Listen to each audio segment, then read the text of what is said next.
Bonjour, je présente aujourd'hui le projet de recherche qui se porte sur l'évaluation de l'application de la stimulation à courant direct sur l'apprentissage moteur des enfants ayant un trouble d'acquisition de la coordination.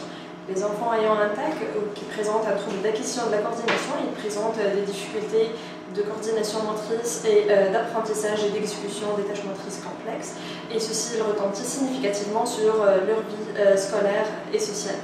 Donc, des études récentes montrent que le cervelet est l'une des structures les plus impliquées dans les difficultés de l'apprentissage moteur, notamment marquées par une diminution de l'activité neuronale au niveau du cervelet par rapport à des enfants en bonne santé.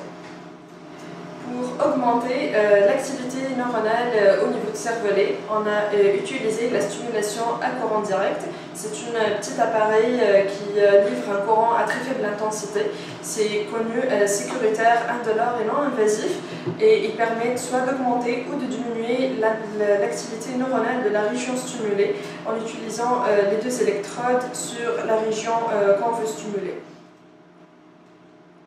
Dans la présente étude, on a deux groupes d'enfants, un groupe qui va recevoir le courant actif et un groupe qui va recevoir un courant nul, qui est le groupe placebo. Donc pendant chaque séance, l'enfant est assis confortablement sur une chaise devant l'écran de l'ordinateur et on place les deux électrodes, l'électrode active au niveau du cervelet et l'électrode non active au niveau de l'épaule gauche. Et simultanément à l'application de la stimulation, l'enfant doit effectuer une tâche de pianotage sur le clavier de l'ordinateur. Donc il doit placer les 4 doigts de la main droite sur les 4 boutons qui correspondent sur le clavier et il doit taper le plus rapidement possible suite à l'apparition du stimulus sur le bouton qui correspond. Donc cette tâche, elle nous permet d'évaluer l'apprentissage moteur en mesurant le taux d'erreur, c'est-à-dire lorsque l'enfant n'applique pas sur la tâche correspondante, et la vitesse de réaction de l'enfant suite à chaque stimulus. Avant et après l'application de la SCD, on évalue la coordination motrice du membre supérieur à travers le test Douanet. C'est un test clinique très reconnu pour évaluer la coordination motrice. Les résultats de l'étude montrent que l'application de la SCD est très sécuritaire, non invasif et indolore. Aucun effet indésirable n'a été noté suite à son application chez les enfants de 10 à 17 ans ayant un trouble d'acquisition de la coordination.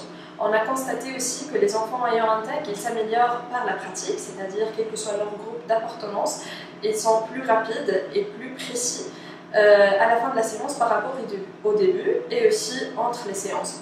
On a noté aussi que les enfants qui appartiennent au groupe placebo, qui n'ont pas reçu le courant actif, ils font plus d'erreurs à la fin de la séance par rapport au premier, et ceci pourra être dû probablement à l'effet de fatigue. Les résultats aussi montrent que l'application de la SCD pourra avoir un effet sur la précision par une diminution de taux d'erreur, c'est-à-dire une amélioration de la précision qui a été constatée chez le groupe actif par rapport au groupe placebo. L'application de la SCD n'a pas montré un effet sur la coordination du membre supérieur. En résumé, la SCD est un outil neuromodulateur très sécuritaire pour les enfants ayant un TAC et son application a montré une tendance d'une amélioration de la précision, donc une diminution de taux d'erreur. Donc des futures recherches sont nécessaires afin de déterminer son efficacité comme un outil thérapeutique chez les enfants ayant un TAC.